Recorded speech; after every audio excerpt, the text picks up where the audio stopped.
the moment life stops lying to you. 500 years ago, a man who had lost everything sat alone in a farmhouse outside Florence. His name was Niccolò Machiavelli. Before that silence, he had been useful.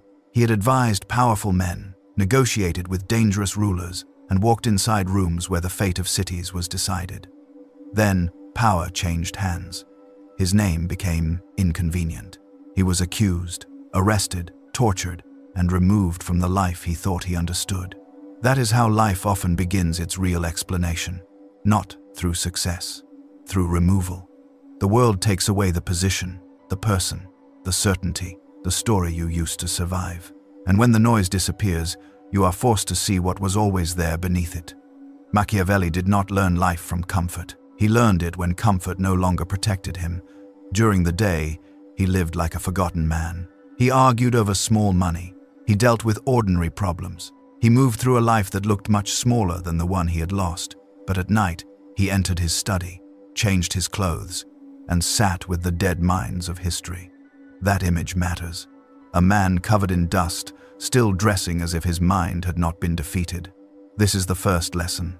Life can strip your status before it reveals your substance. Most people confuse what they have with what they are. They think respect means they are strong. They think attention means they are valuable. They think being needed means being loved.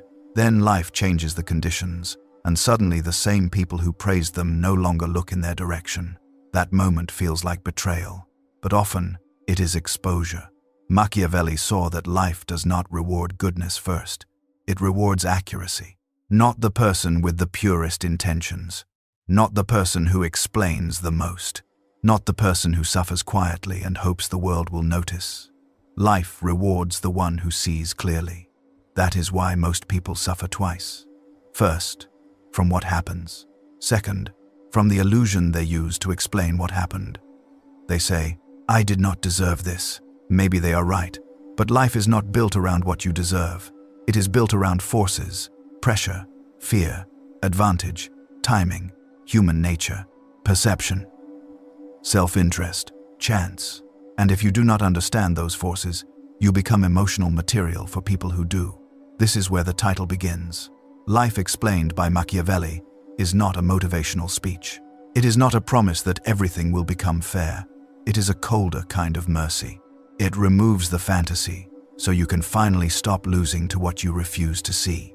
You were probably taught that good people win, but you have seen good people ignored.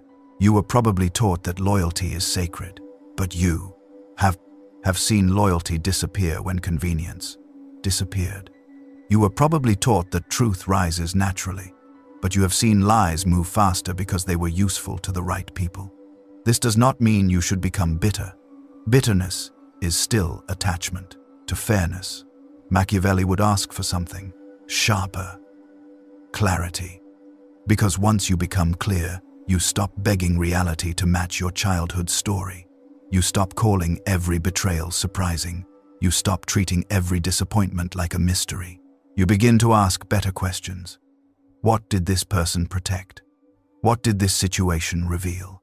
What condition changed? What did I want to believe more than I wanted to see? That last question is dangerous, because many wounds are not only caused by what others did, they are caused by the gap between their pattern and your refusal to accept it. You saw the delayed replies. You felt the changed tone. You noticed the small disrespect. You watched someone become kind only when they feared losing access to you. But you translated the signs into excuses because the truth would have forced you to change position. And changing position is painful. It means admitting that the person, the job, the friendship, the dream, or the identity you protected may have been built on unstable ground. Machiavelli understood this better than most. He watched cities praise rulers one day and abandon them the next. He watched powerful families fall when conditions shifted. He watched people speak of honor while moving according to fear. He learned that human beings are rarely as loyal to principles as they are to the conditions that make principles easy. That is not a beautiful truth, but it is useful, and useful truth is more valuable than beautiful deception. The first part of life is not learning how to win. It is learning how to see. Because if you cannot see, every action becomes a gamble. You trust what should be tested. You reveal what should be protected. You wait where you should move. You explain where you should observe. And slowly, your life becomes a consequence of blindness. Machiavelli's life was destroyed by politics, but his mind survived because he refused to let humiliation become his final identity. He did not ask the world to apologize before he began building again. He entered the only room still under his control: his own mind. That is where real power begins. Not when the world treats you well, when you can see the world clearly after it stops treating you well. Life does not become easier when you understand this. It becomes less confusing, and sometimes less confusion is the beginning of strength. Human nature under pressure. The mistake most people make is believing that people reveal themselves through words. They do not. People reveal themselves through pressure. Anyone can be loyal when loyalty costs nothing. Anyone can be kind when kindness protects their image. Anyone can speak about honesty when the truth does not threaten their advantage. The real test begins when a person must choose between their comfort and their character. That is where life becomes clear. Machiavelli looked at human beings without romance, not because he hated them, but because he studied them. He saw that people are divided. They want to be good, but they also want safety. They want love, but they also want control. They want truth, but only when truth does not make them lose power. This contradiction explains more of your life than you think. The friend who becomes quiet when you succeed.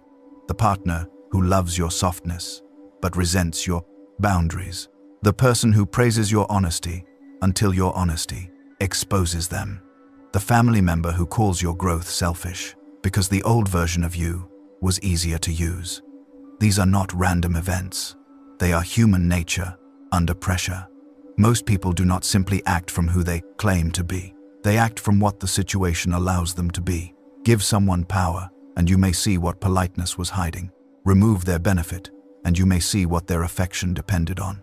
Stop reacting, and you may see who was feeding on your emotional availability. That is why life often hurts most when you become stronger.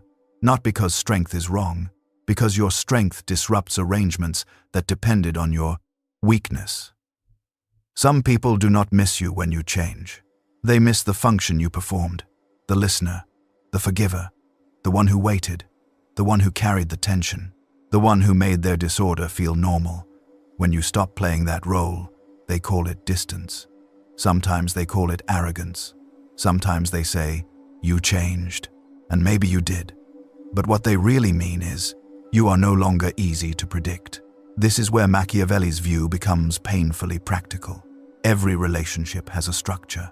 Trust is not just a feeling. It is not built from history alone. It is built from repeated choices under changing conditions.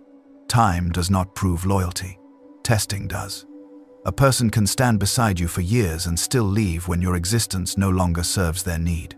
A person can say the right words and still protect the wrong motives. A person can love how you make them feel without being capable of loving what you truly are. This is why many people confuse attachment with truth. They think intensity means depth, but intensity often means need. They think memory means loyalty, but memory can coexist with betrayal. They think someone must be real because the beginning felt real. But beginnings are easy to perform. Patterns are harder to fake. Machiavelli would tell you to watch patterns, especially the small ones. Watch how people behave when they are not getting what they want. Watch how they speak about people they no longer need. Watch how they handle your boundaries. Watch whether their apology changes their behavior or only restores their access. The future often announces itself quietly. Most people miss it because they are emotionally invested in not hearing it. This is where the deepest confusion begins. You are not only reading the other person, you are protecting your own story. You do not want to admit that you trusted too fast. You do not want to admit that you explained away signs. You do not want to admit that someone's hidden motive was visible long before the final wound. So you call it shocking. But part of you knew. That is why the pain feels so personal. It is not only grief over what they did. It is grief over the part of yourself that kept negotiating with reality. This does not mean you should trust no one. That is a childish conclusion. Distrust can become another form of fear, pretending to be wisdom. The goal is not to close your heart. The goal is to stop leaving it unguarded in rooms you have not studied. Kindness without perception becomes a resource. Loyalty without testing becomes exposure. Love without self-command becomes dependency. And goodness without boundaries becomes an invitation to those who have none. This is not cruelty, it is structure. Machiavelli understood that people who cannot read human nature become servants of it. They are surprised by selfishness, manipulated by guilt, weakened by appearances, and exhausted by trying to make unstable people behave consistently. But life becomes different when you understand the mechanism. You stop demanding that people become better before you protect yourself. You stop explaining your worth to people who benefit from questioning it. You stop offering sacred access to casual characters. You become less dramatic, less available to confusion, more difficult to move. And that is when another truth appears. People are not the only force you must understand. Even if you read them perfectly, life can still turn without warning. That is where Machiavelli's next lesson begins. Fortuna, perception, and the collapse of control. Machiavelli knew that human nature was dangerous, but he also knew it was not the whole game. The deeper force was uncertainty. He called it fortuna. Fortuna is not simple luck. It is the river that rises without asking whether your house is strong. It is the accident, the loss, the betrayal, the opportunity that arrives too late, the illness, the economic collapse, the timing you could not control, the door that closes because someone else made a decision in a room you never entered. This is why life humbles, even intelligent people. You can make good decisions and still lose. You can prepare carefully and still be struck. You can love sincerely and still be abandoned. You can act with discipline and still meet a season that does not care how hard you tried. That is not injustice. That is life without decoration. Most people break here because they were taught that control is the reward for doing things correctly. They believed effort should guarantee outcome. They believed sincerity should guarantee loyalty. They believed preparation should guarantee safety. But life does not sign contracts with your effort. Machiavelli's answer was not despair. It was virtù. Not virtue as goodness, virtù as force, skill, timing, courage, adaptability, the ability to see the situation and act before the situation buries you. Fortuna is what happens. Virtù is what you can do with what happens. This is one of the most important divisions in life. You do not control every event, but you do control whether your calm seasons are wasted. You do not control every betrayal, but you control whether you ignore every sign. You do not control every storm, but you control whether you built anything before the rain began. Many people do not collapse because the storm is too strong. They collapse because they were hollow before it arrived. They had no discipline, no reserves, no tested relationships, no internal structure, no ability to sit with fear without reacting. They had comfort, distraction, and the quiet assumption that tomorrow would look like yesterday. Then fortuna entered, and everything weak became visible. That is the hidden function of crisis. Crisis does not only destroy, crisis reveals. It reveals which confidence depended on easy conditions, which relationships were decorative, which habits were only performance, which identity existed because nothing had challenged it yet. This is why two people can suffer the same loss and become completely different. One becomes sharper, the other becomes smaller. The difference is not pain. Pain comes for everyone. The difference is what pain finds when it enters. If it finds structure, it may reshape you. If it finds emptiness, it may define you. That is why preparation is not paranoia. It is respect for reality. Emotionally, build enough self-command that one person's absence does not erase your identity. Mentally, build enough silence that every insult does not become an emergency. Socially, build enough perception that charm does not blind you to character. Financially, build enough margin that one bad season does not turn you into a beggar. This is not motivational advice. It is defensive architecture. A serious life requires it. But fortuna is not the only force people underestimate. They also underestimate perception. Machiavelli understood that the world does not interact with your inner life directly. It interacts with your signals, your posture, your tone, your consistency, your boundaries, your reputation, your visible actions. This sounds unfair. It is, but it is also real. People do not respond to who you secretly are. They respond to what they can perceive.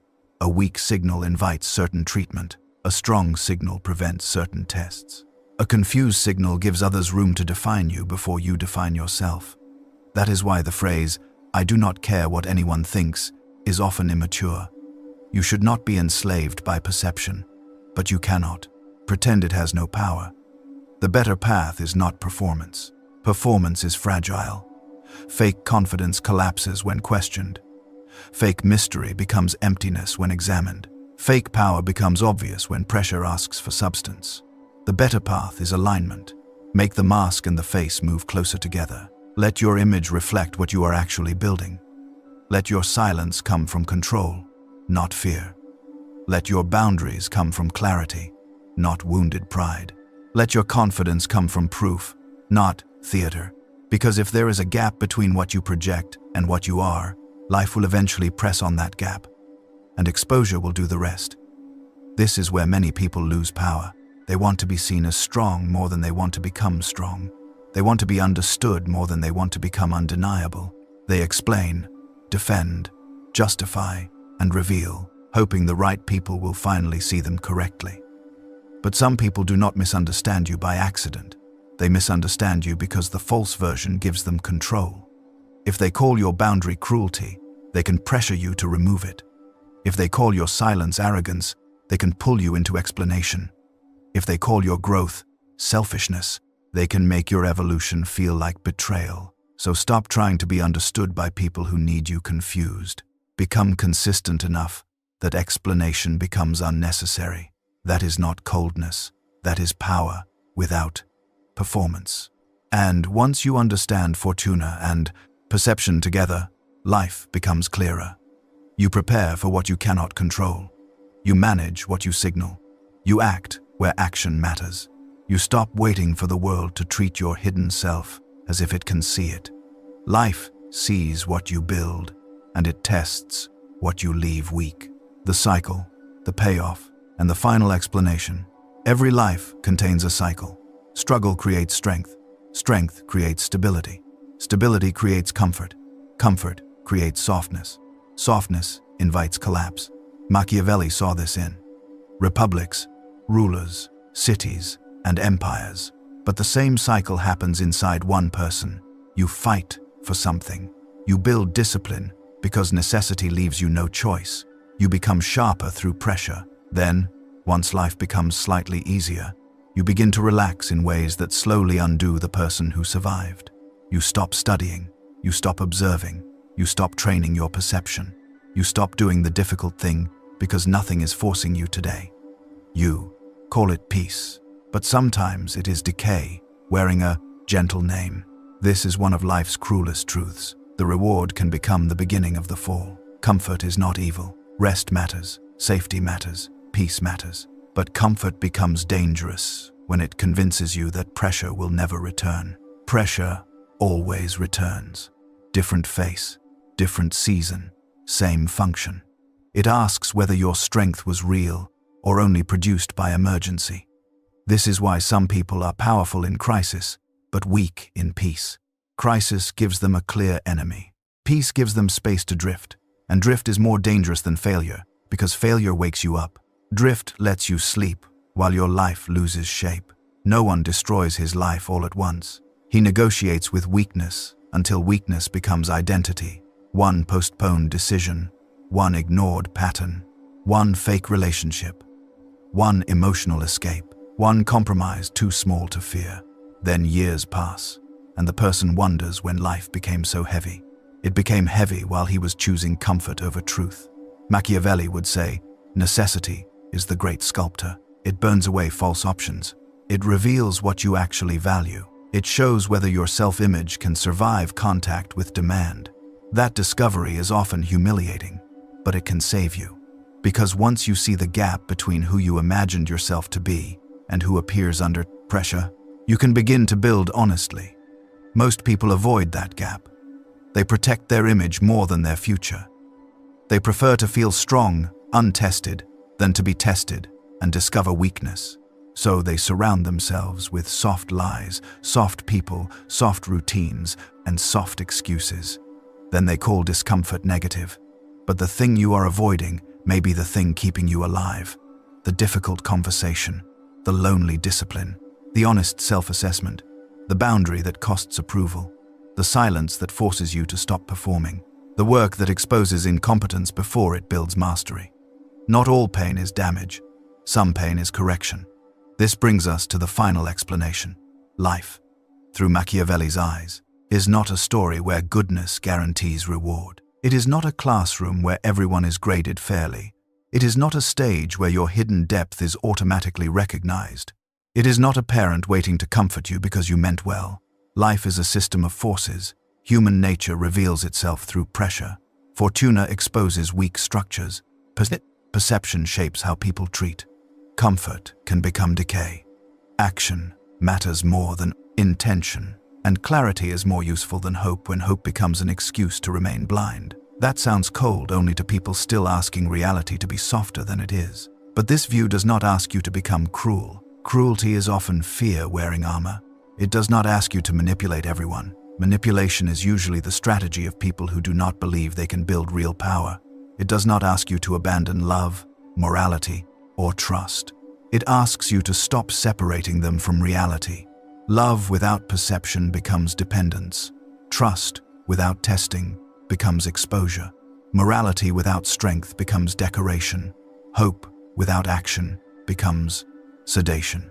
Goodness without boundaries becomes a resource for those who have none. That is the final contradiction most people cannot accept. They want life explained so they can feel safer, but the real explanation makes them more responsible. Once you see that loyalty depends on conditions, you can no longer hand trust to appearances. Once you see that comfort creates decay, you can no longer call every easy season peace. Once you see that perception has force, you can no longer pretend your signals do not matter. Once you see that fortuna can arrive without warning, you can no longer waste your calm years.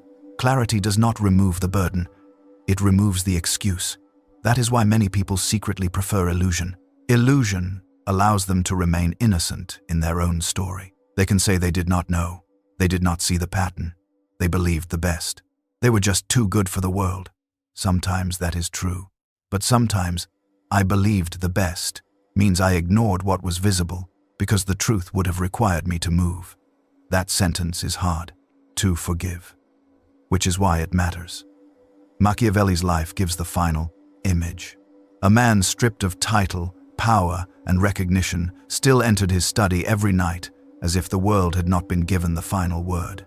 He did not wait for Florence to restore him. He did not wait for his enemies to understand him. He built from what was left, and what he built outlived the people who tried to erase him. That is the part most people miss. Life will take something from you. A person, a position, a version of yourself, a future you thought was guaranteed. And when it happens, your only real question is not why life was unfair. The question is what remains that can still build. Some people are destroyed by what happens. Others are revealed by it. So do not ask life to be fair before you become clear. Do not ask people to be perfect before you become discerning.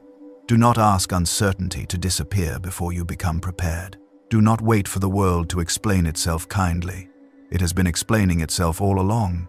You just kept translating it into something softer. That is life, not as a dream, as a machine.